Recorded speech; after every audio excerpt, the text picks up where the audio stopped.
Et nous sommes toujours dans notre thème qui est intitulé « Si le Fils vous affranchit, vous serez réellement libre ». C'est pour la liberté que Jésus-Christ nous a sauvés. Et nous avions vu depuis la semaine passée, selon Ésaïe 50 et le verset 2, que Dieu était en train de s'étonner que les hommes cherchent des solutions, cherchent à réussir, mais sans passer par Dieu. Dieu est en train de tendre la main, Dieu est en train d'appeler quelqu'un pour lui dire, je suis là, consulte-moi, fais avec moi, tu verras que les choses vont réussir. Et nous avions vu comment est-ce que les hommes ont cherché à résoudre les conséquences de ce qu'ils vivent au lieu de s'attaquer à la source. C'est comme ça que beaucoup de gens se retrouvent en train de souffrir de l'intérieur, mais à l'extérieur, ils sont en train de défendre les apparences. Or, quand Dieu vient, il veut nous amener à commencer de l'intérieur, résoudre ce qui est à notre intérieur afin que l'extérieur puisse s'épanouir aussi. Et aujourd'hui, nous sommes dans notre troisième semaine. Nous avions parlé de comment combattre tout ce qui pouvait nous attaquer sur le plan sexuel, n'est-ce pas? Nous avions attaqué aussi les combats sur les dimensions spirituelles. C'était la semaine passée. Et cette semaine, nous allons accéder dans la dimension de richesse. Il y a une grande influence dans ces domaines-là qui ont fait que beaucoup de gens puissent se détruire ou même détruire même leur postérité.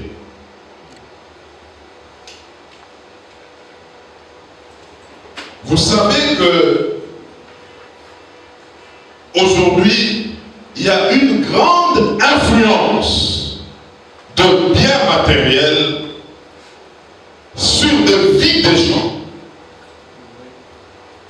Et cette influence prend beaucoup de gens captifs. C'est pourquoi il y a de ceux-là qui soit ils veulent gagner vite avant le temps. Il y a de ceux qui meurent avant le temps. Il y a des morts précoces. Il y a beaucoup de gens qui sont captifs. Il y a des vies qui se détruisent.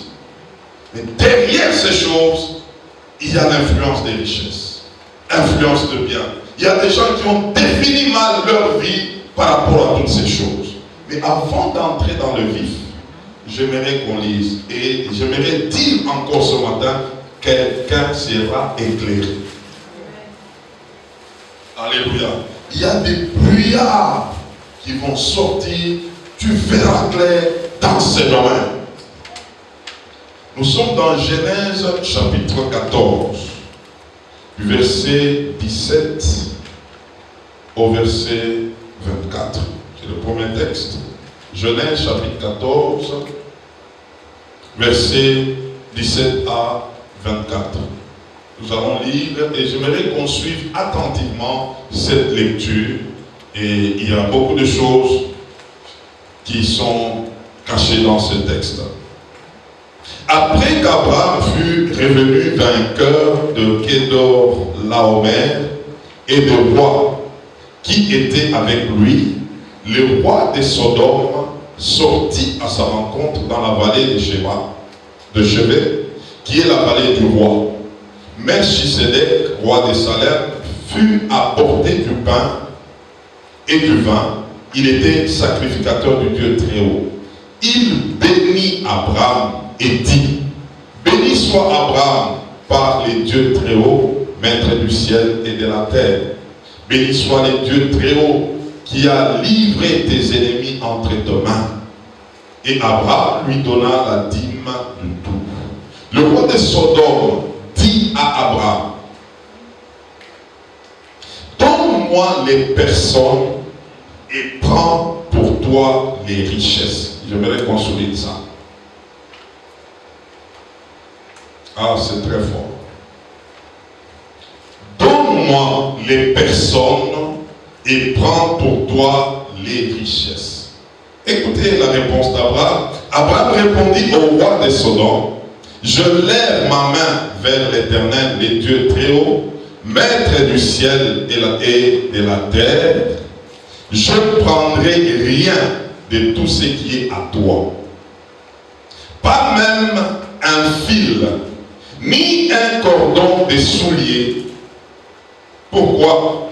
Afin que tu me dises, j'ai enrichi Abraham. Alors, rien pour moi, seulement c'est qu'on mangeait les jeunes gens et la part des hommes qui ont marché avec moi, Aner, Escor et Mamré, eux prendront leur part. Amen. Nous prenons notre texte qui est connu, Luc 19, versets 1 et 2, et puis 5 à 9. Luc 19. Ah, quelqu'un sera béni ce matin. Gloire au Seigneur. Luc 19, versets 1 et 2, et puis 5 à 9. Jésus étant entré dans Jéricho, traversait la ville, et voici un homme riche, appelé Zachée, chef des publicains, cherchait à voir qui était Jésus. Un homme riche. Verset 5. Lorsque Jésus fut arrivé à cet endroit, il leva les yeux et lui dit, Zachée, on donne son nom, à toi de descendre, car il faut que je demeure aujourd'hui dans ta maison. Zachée s'est hâta de descendre et les reçut avec joie. Voyant cela, tous murmuraient et disaient, il est allé loger chez un homme pécheur. Mais Zachée, se tenant devant le Seigneur, lui dit, voici Seigneur, je donne aux pauvres la moitié de mes biens. L'affaire des richesses. Et si j'ai fait tort à quelque chose à quelqu'un, je lui rends le quadruple. Jésus lui dit, le salut est entré aujourd'hui dans cette maison, parce que celui-ci est aussi un fils d'Abraham. Wow. Nous prenons Proverbe chapitre 10, verset 22. Quelqu'un peut déjà connaître ce passage. Proverbe chapitre 10, verset 22. C'est la bénédiction de l'Éternel qui enrichit et ne la fait suivre d'aucun chagrin. C'est la bénédiction de l'Éternel qui enrichit et ne la fait suivre d'aucun chagrin. Proverbe 22, verset 1. Proverbe 22, verset 1. Nous lisons, la réputation est préférable à des grandes richesses, et la grâce vaut mieux que l'argent et que l'or. Oh là. Nous continuons. Actes des Apôtres, chapitre 19, versets 18 à 20. Actes des Apôtres, chapitre 19, verset 18 à 20. Nous lisons. Plusieurs de ceux qui avaient cru venaient confesser et déclarer ce qu'ils avaient fait. Et un certain nombre de ceux qui avaient exercé les arts magiques, ayant apporté leurs livres, les brûlèrent devant tout le monde. On en estima la valeur à 50 000 pièces d'argent. C'était la valeur des livres que ces gens avaient apportés pour qu'on brûle. Ces livres, c'était des livres de magie, d'occultisme qui les amenaient à avoir des richesses. Qui les amenaient à être prospères financièrement, matériellement. Quand ils ont cru, ils ont amené tous ces livres et ils avaient tout brûlé. C'est ainsi que la parole du Seigneur croissait en puissance et en force. Écrivez, pour ceux qui écrivent, 2 Corinthiens chapitre 9 et le verset, du verset 7 au verset 11. Écrivez 2 Corinthiens chapitre 9 du verset 7 au verset 11. L'influence de richesse et de biens matériels. C'est cela que nous voulons voir ce matin. Il y a un combat, et pas le moindre, dans ces domaines ici. Avant de commencer mon message, j'aimerais dire que dans le monde spirituel, il y a des principes par rapport aux biens matériels, à l'argent, aux richesses. Et un des principes, et ça n'oubliez jamais, qu'il faut connaître, il ne suffit pas d'avoir de richesse, mais il faut répondre à la question de savoir comment on a reçu ces richesses. Avoir n'est pas un problème.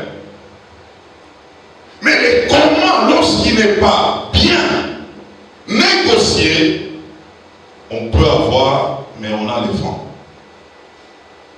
C'est qu'un jour, toutes ces choses finiront par disparaître. Et l'ennemi sait que ce principe est très capital. C'est pourquoi vous allez voir quelqu'un, aujourd'hui, il est dans l'opulence, dans les richesses. Mais les années après, il n'y a plus rien. C'est la question de comment. Abraham, nous avons vu ici dans Genèse 14, c'est par là que nous commençons.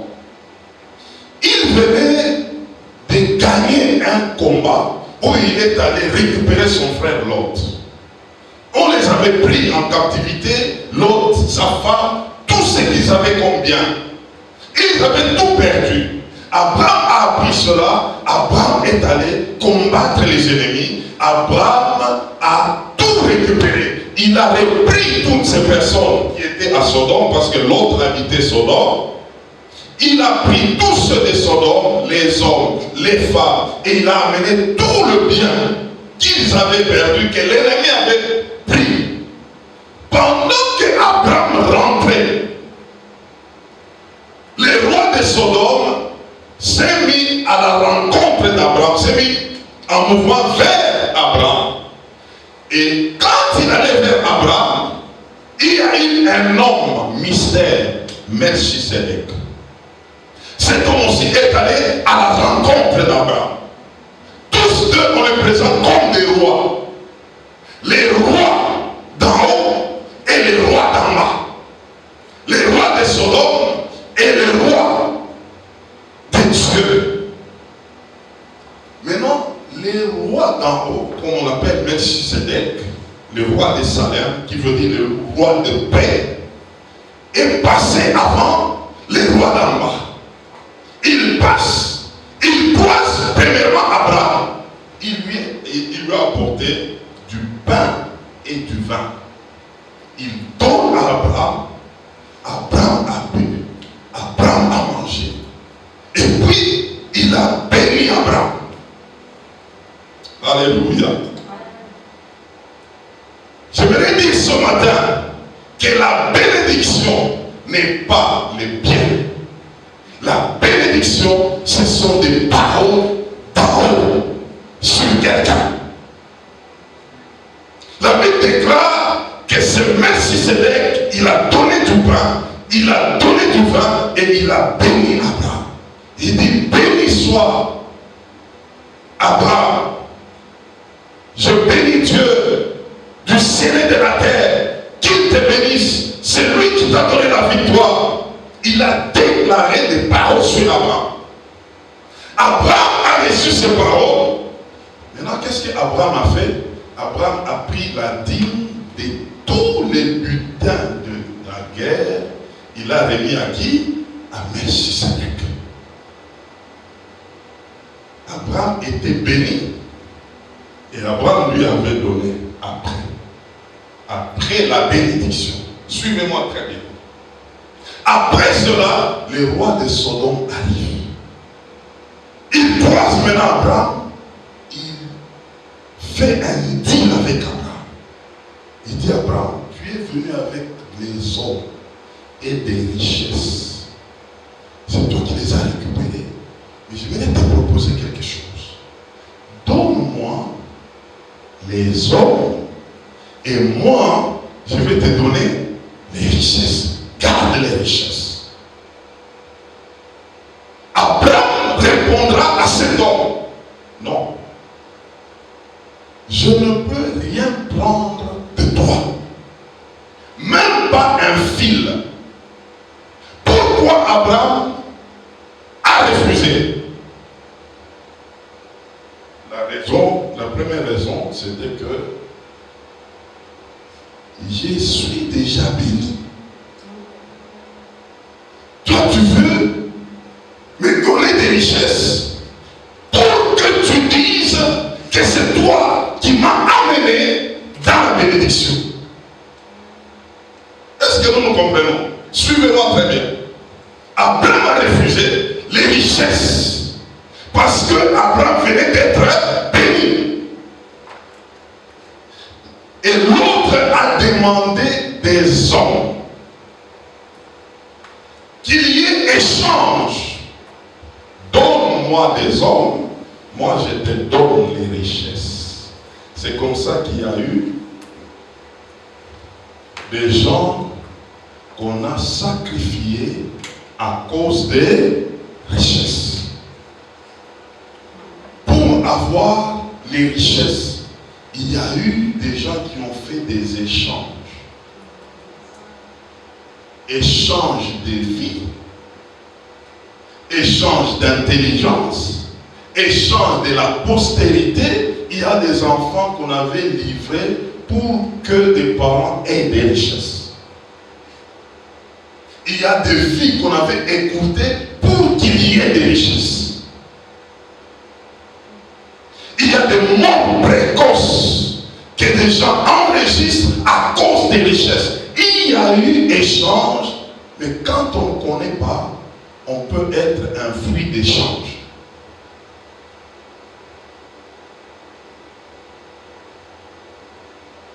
J'aimerais dire ce matin qu'un enfant de Dieu est déjà béni. Un enfant de Dieu ne doit pas chercher la bénédiction. Un enfant de Dieu est déjà béni. Éphésiens chapitre 1, verset 3. Béni soit Dieu qui nous a bénis de toutes les bénédictions dans les lieux célestes en Christ. Et en Christ, tu es déjà béni. Mais l'ennemi veut amener des gens à chercher la bénédiction. L'ennemi veut être l'auteur de ce que Dieu t'a déjà donné. Alors quand tu ne comprends pas, il va te les réclamer. Alors écoutez-moi bien, je suis en train de négocier un départ avec vous dans cet enseignement pour que nous puissions bien comprendre. Vous savez, lorsque quelqu'un est dans la magie, dans les sciences occultes, c'est déjà quelqu'un qui est en alliance avec des forces occultes. Et ces choses-là ont des exigences sur des personnes et même sur leur postérité. C'est toute une alliance. Mais quelqu'un peut dire, il il est en accord avec les sciences occultes, avec le monde occulte, comme si c'était seulement lui. Mais en réalité, c'est toute sa postérité qui entre dans cette alliance. Pourquoi? Je me l'ai dit, une personne qui s'est engagée dans les forces occultes, cette personne peut avoir des richesses, n'est-ce pas? Cette personne peut se marier. Il se marie avec l'argent qu'il a reçu dans ce monde, n'est-ce pas? C'est que la femme qui l'épouse, elle entre en alliance parce qu'elle consomme cet argent, elle consomme ses biens.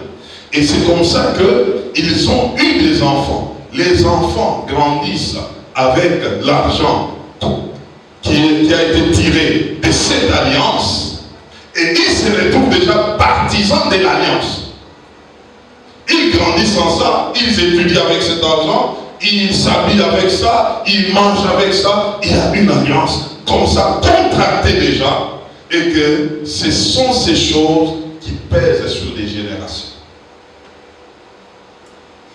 Des enfants qui ont grandi par des alliances de père, et ces alliances étaient liées aux richesses, étaient liées au succès, d'accéder à des postes, d'accéder à des choses qui devraient les servir.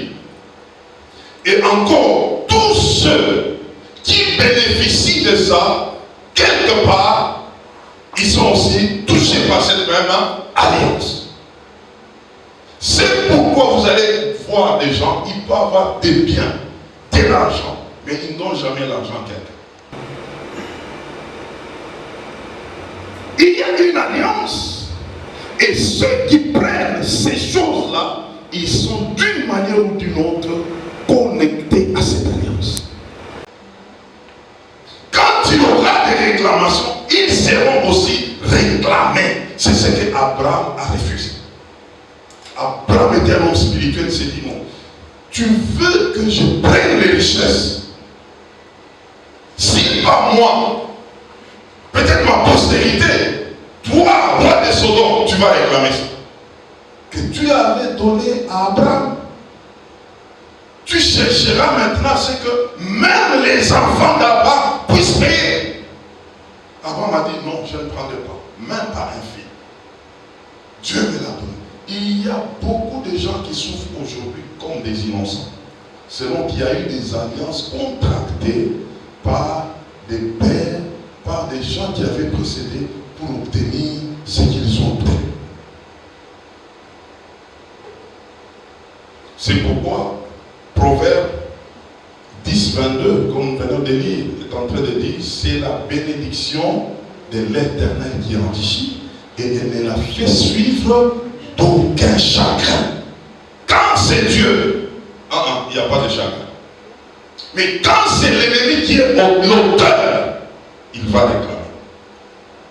C'est comme ça qu'il y a des gens qui ont eu des choses après eux.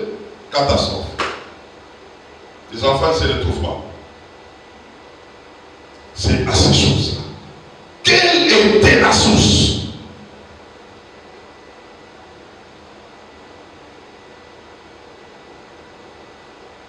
Alors, ce que nous voulons comprendre aujourd'hui, c'est comment réparer ces choses-là.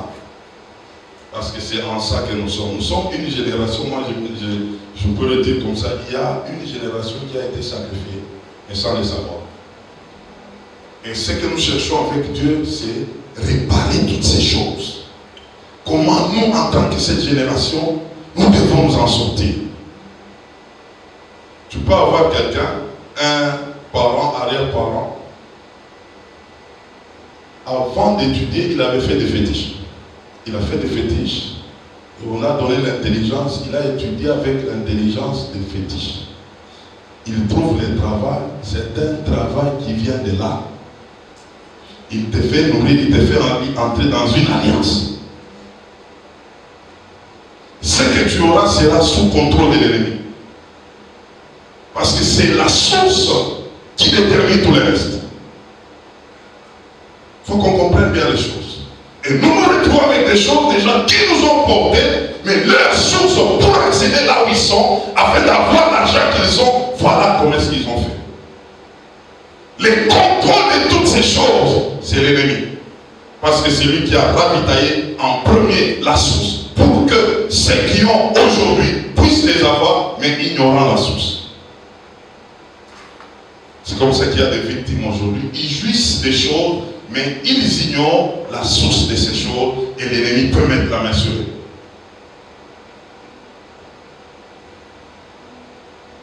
Avez-vous déjà posé une question à un parent? Comment tu as fait pour avoir tout ça? Tu as fait comment? Tu vas te dire, toi mange seulement.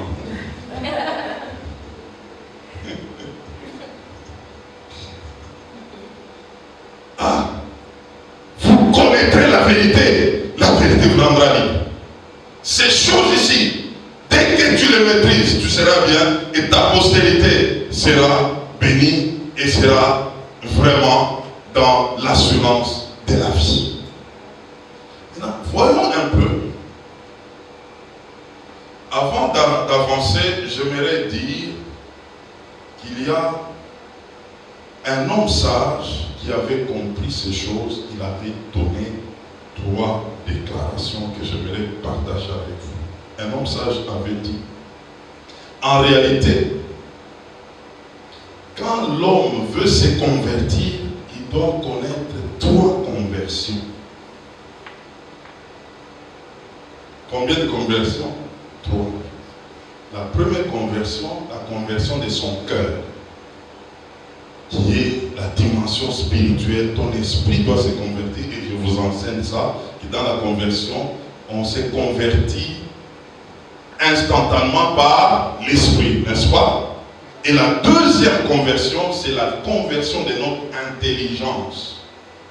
C'est la dimension du renouvellement de l'intelligence au niveau de notre âme. Mais lui ajouter, la 3e conversion, c'est la conversion de nos biens, de nos richesses. Ça doit se convertir. Il y a des gens, il est converti, mais tout ce qu'il a eu reste païen. Reste dans le monde. Comme pour dire, l'ennemi les contrôle. Et ça crée des dégâts dans la suite de la vie. Nous allons le comprendre.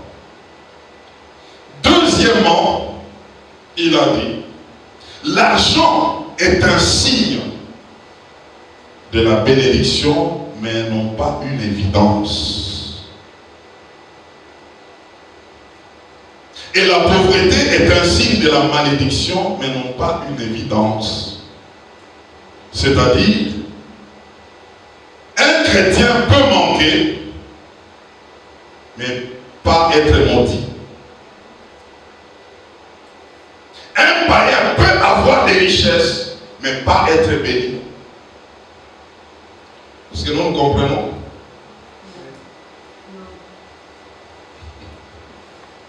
Un chrétien peut se retrouver, il est enfant de Dieu, mais il manque.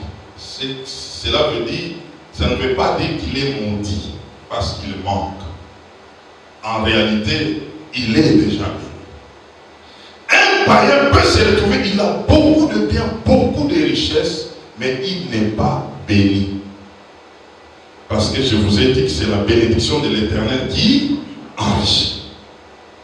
Ce n'est pas le fait d'avoir qui enrichit. C'est le fait d'être béni, déclaré par Dieu, être béni.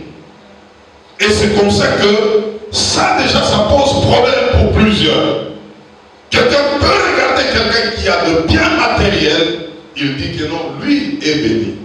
Ce n'est pas une évidence que la personne est bénie.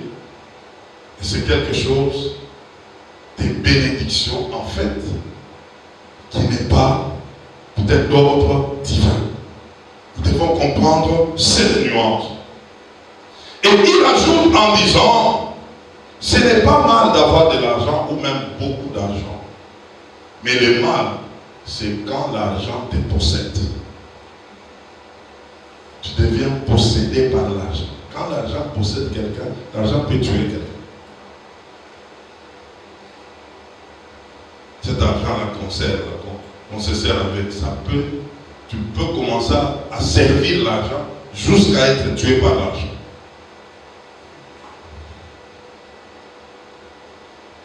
Alors nous voyons l'histoire de Zachée. Zachée était un homme qui travaillait dans le service d'impôt. Ils vont dire ici, il manipulait beaucoup d'argent. Ici au moins l'impôt est bien organisé.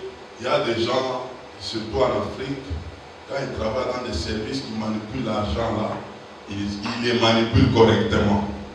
Donc ce n'est pas seulement avec l'État, il a aussi créé son réseau à lui. C'est comme ça que Zachée s'est fait beaucoup d'argent. Il était devenu riche. Parce qu'ici on le présente même, il y avait un homme riche, appelé qui? Zachée. Mais cet homme riche là savait comment est-ce qu'il est devenu riche. Et ceux qui l'entouraient savaient aussi. C'est pourquoi je vous ai dit, ce n'est pas un problème d'avoir, mais il faut savoir les comment. Maintenant, Jésus vient, il entre chez Zachée, tout le monde tout autour de Zachée commence à murmurer. Comment il est allé entrer dans la maison d'un pécheur? Donc Zachée, même dans les quartiers, vous connaissez que cet homme-là était pécheur. Cet homme-là ne faisait pas bien les choses, il avait un problème d'argent. Il avait déjà pris de l'argent, il savait comment il faisait jusqu'à devenir riche, ça créait des remous. Maintenant Zachée regarde Jésus entre dans sa maison. Il regarde seulement la présence de Jésus, il dit à Jésus, comme tu es entré chez moi là, je vais prendre d'abord la moitié de mes richesses là. Je les coupe au milieu, je donne les restes aux pauvres, moi je garde aussi la moitié. Ça c'est Zachée qui parle.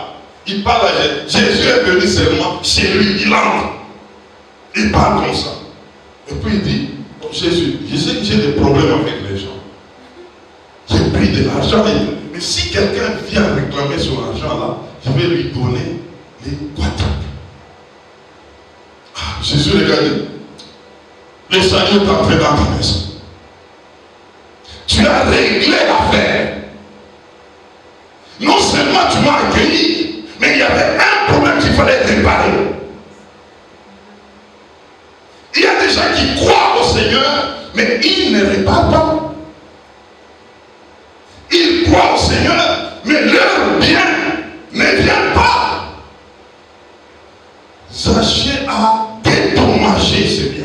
Il a détoigné ses biens. Il s'est retrouvé avec quelque chose. Il n'a pas tout perdu. Il a coupé la moitié. Et puis par après, il a réglé les problèmes des gens. Zachée s'est retrouvé avec une moitié. Et Jésus a déclaré sur lui, le salut est entré. Zachée, tu ne seras plus sous contrôle de l'ennemi. L'ennemi ne viendra plus te réclamer. Il ne viendra plus réclamer tes biens. Tu vas conserver ce bien. Oh, ça, il faut le faire. L'affaire de bien pose problème aujourd'hui. Les gens peuvent se donner vers Dieu, mais leur bien, leur richesse, pas encore. Et ça crée des problèmes. Parce que ces choses-là, l'ennemi les réclamera toujours. Je vais vous donner 2 témoignages. Et c'est authentique.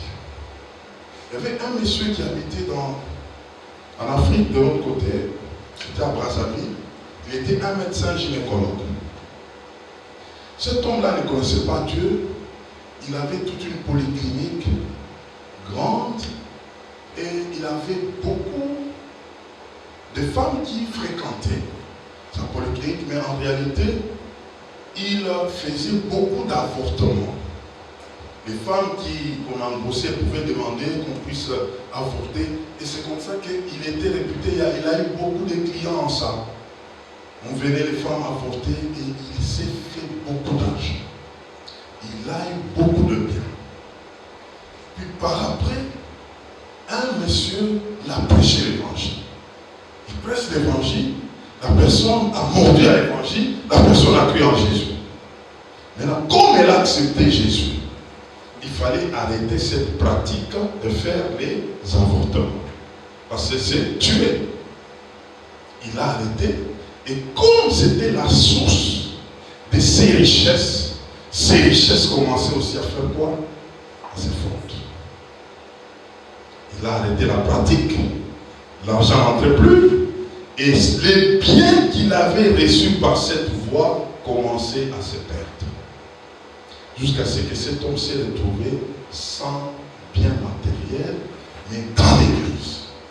Alors ceux qui l'ont prêché, c'était un monsieur qui venait, il avait des voitures, sa femme, les enfants, il venait là à l'église, puis du coup, après un certain temps, voiture en panne, et puis le monsieur s'est retrouvé à pied.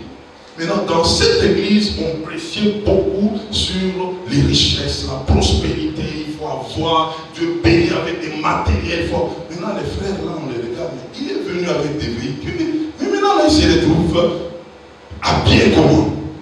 Alors, les frères commencent à venir vers lui, commencent à prier pour lui, commencent à lui parler. Ici, chez nous, il faut que tu sois béni.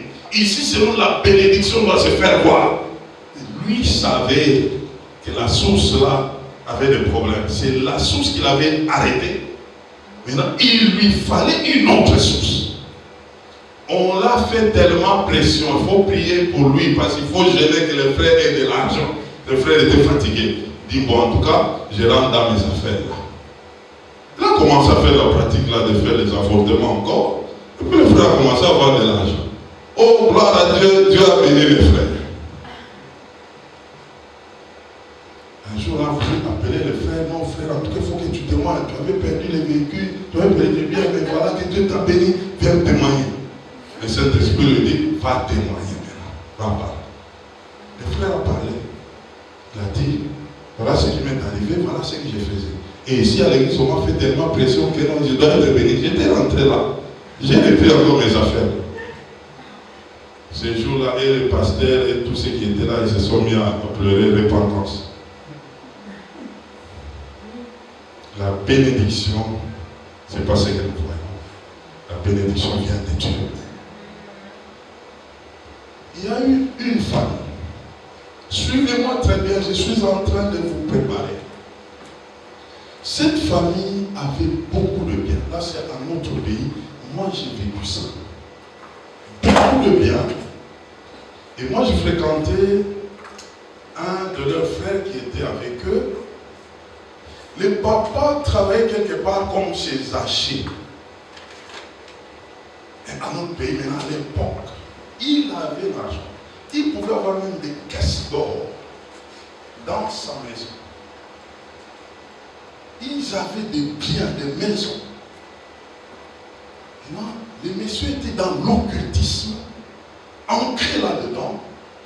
Et il est mort d'une manière mystérieuse. Sa femme est restée avec tous ses biens et ses enfants. Sa femme là croisera son neveu qui était serviteur de Dieu. Donc le petit frère a sa grande soeur. Cet homme-là, Dieu lui parle. Il dit, va parler à ta tante que tous ces biens ici qu'ils ont, ne sont pas normaux. S'ils veulent le préserver, il faut qu'il les garde en faisant alliance avec Dieu. Et quelle était l'alliance? Qu'il partage ces choses, qu'il soit libéral par rapport à l'œuvre de Dieu, qu'il donne, qu'il se libère de ça. Et c'est comme ça que Dieu va les garder. Il va garder les enfants, il va garder ses biens. Le frère là est allé voir, sa tante il a parlé, la tante a écouté. Il a dit, ok, en tout cas, avec ça, je préfère que tu viennes, tu commences à habiter avec nous. Ils avaient une usine quelque part, et on a donné un bureau à ses frères parce que lui avait commencé une église.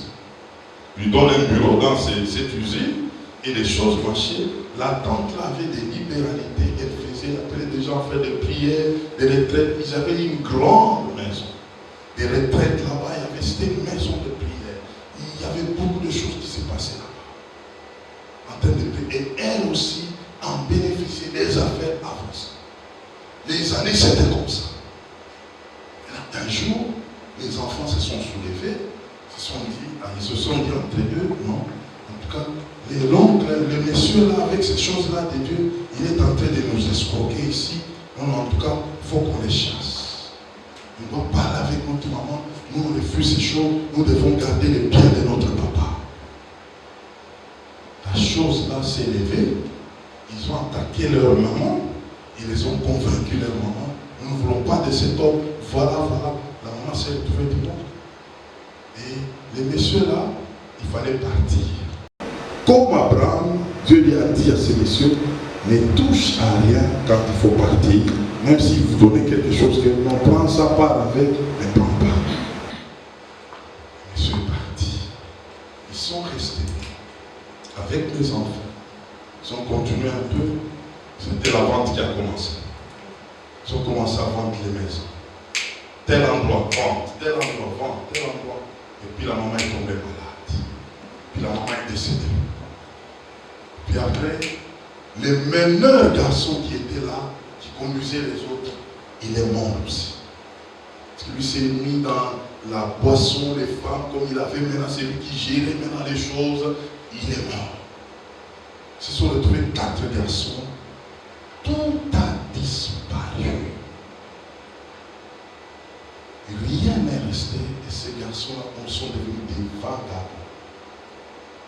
Et le frère là, je dirais c'est un ami. Lui a déjà même construit chez lui. Dieu l'avait visité quand il était parti. Il a eu sa maison, il a eu ses biens, il continue comme ça. Et cette famille a disparu. La réparation. La source.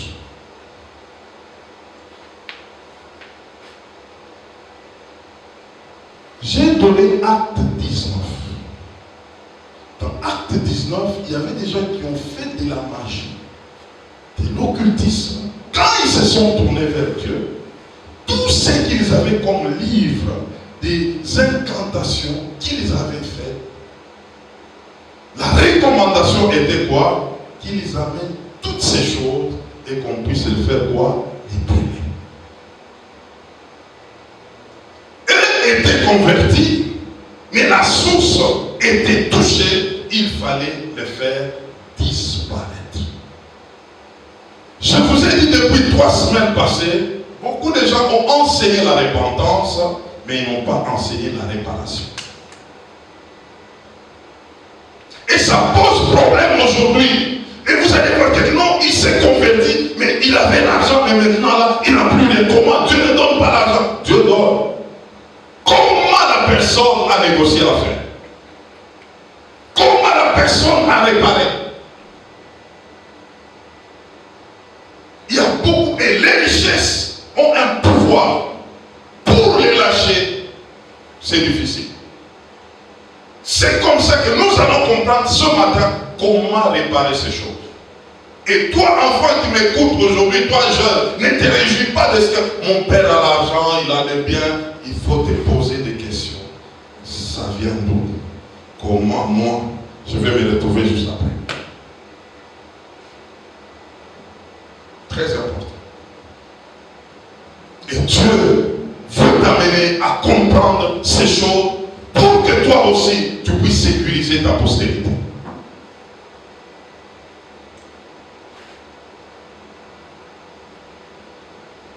J'aimerais nous poser cette question, comment réparer l'affaire des richesses que nous héritons, que nous subissons, que nous jouissons. Comment réparer ces choses? Premièrement, je vais souligner 3 points qui vont nous aider. Il y a des choses que l'on peut hériter ou recevoir sans savoir d'où ça vient Et que si la source est occulte de magie, d'une manière claire, où on vous parle, il y a des incantations, il y a des chambres noires, où il y a eu toutes ces choses, la première recommandation pour réparer, c'est se débarrasser totalement de toutes ces fétiches-là, de toutes ces choses qui ont fait que quelqu'un puisse accéder à des richesses. Comme Acte 19, nous avons vu. Il y a des gens à qui on a montré comment avoir, par des livres, par des films, par des cassettes, ce sont des choses qu'il faut brûler, amener à l'église pour que ces choses-là soient brûlées, qu'on reste vraiment sans rien de ces choses-là. Sinon, ça serait toujours des portes d'entrée de l'ennemi. Il entrera par là. Parce qu'il y a quelque chose de lui qui continue à fournir ce que nous pouvons recevoir. Donc c'est comme ça que une des instructions dans la repentance, il y a aussi amener des choses qui nous ont amenés à accéder à des richesses. Si ces choses-là sont avec nous, nous les utilisons. Je vous avais dit la fois passée, on a vu comment est-ce qu'un monsieur était chez lui avec un gros serpent. Et c'est comme ça qu'ils avaient des biens et tout. Mais quand il fallait amener la personne à la libération, à la délivrance, il fallait amener ces gros serpents à l'église. Et on a brûlé. Et toutes les autres choses, on les avait tout brûlées. Il y a des choses qu'il ne faut jamais garder lorsque ces choses-là étaient entrées par la voie de l'ennemi. Il faut s'en débarrasser. Deuxièmement, et ici je voulais souligner l'affaire des Judas. Judas, l'argent avec lequel on avait utilisé pour vendre Jésus, cet argent-là, on avait amené ça où? Pardon? Oui. On a amené ça à l'église. Et le temple, dans le temple, ils ont dit non, cet argent ici, non, ça ne fera pas l'affaire ici. Il faut l'amener. On est allé acheter un champ. Et un champ sépulcral où on mettait des gens qui étaient déjà morts. Donc c'est comme un endroit, un cimetière. Et pour s'en débarrasser, c'était l'argent du sang. Deuxièmement, nous devons faire comme Zachée. C'est convertir ces richesses. Parce que tu t'es converti, amène aussi ces richesses à la conversion. Que ça accède dans le royaume de Dieu. Et comment le faire? Zachée l'a expliqué. Il y a des choses, dès que nous entrons dans le Seigneur, on n'a pas compris comment on a reçu ces choses-là, que ces choses-là soient sous la gérance de qui? De Dieu.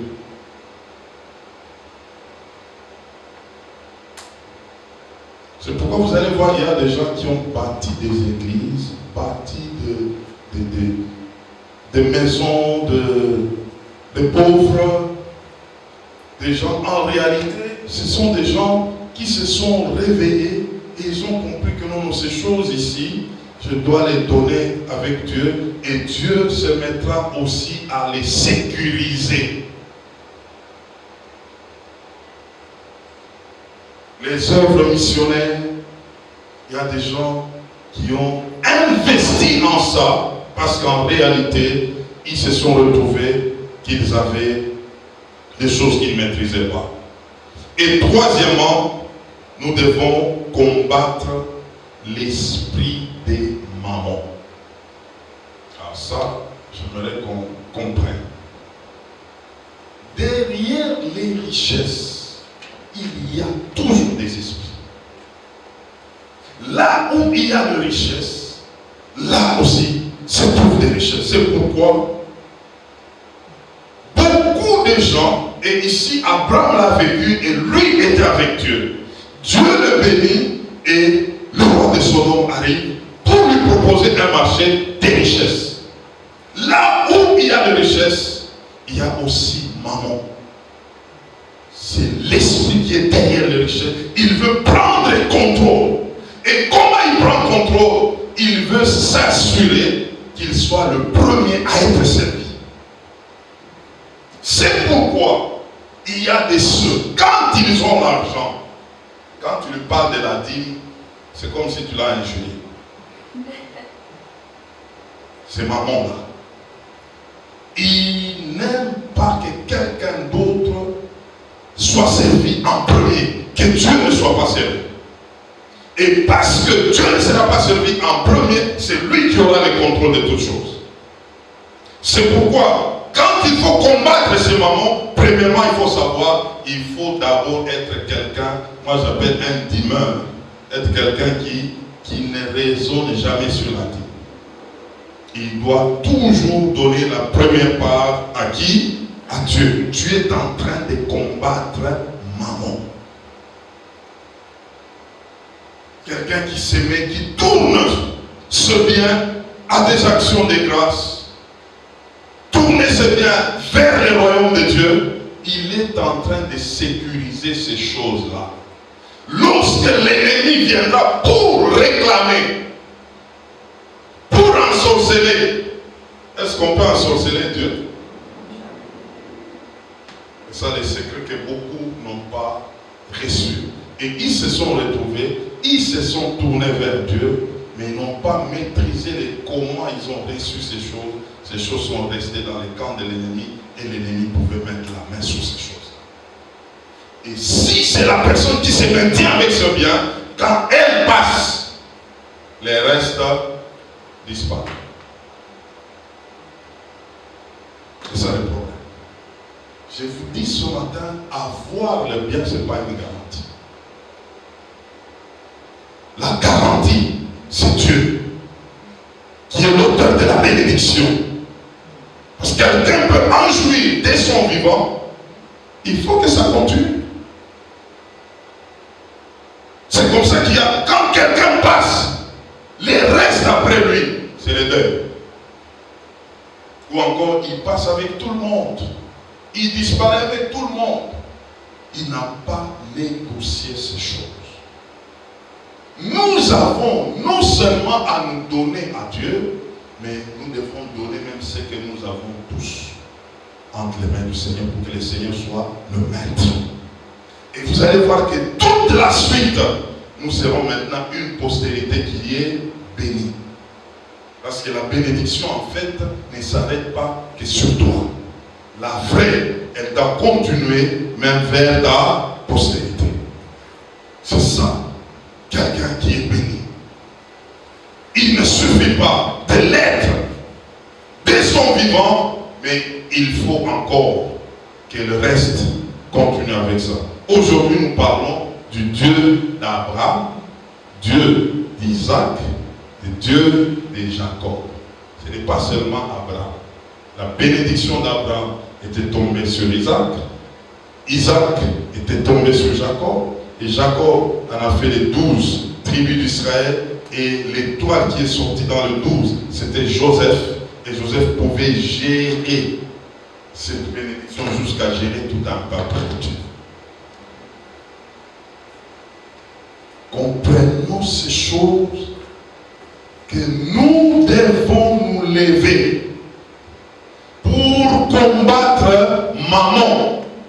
L'esprit qui est derrière leur richesse est en train d'amener des gens soit à avoir d'une manière précoce pour les contrôler et il peut contrôler toute leur postérité.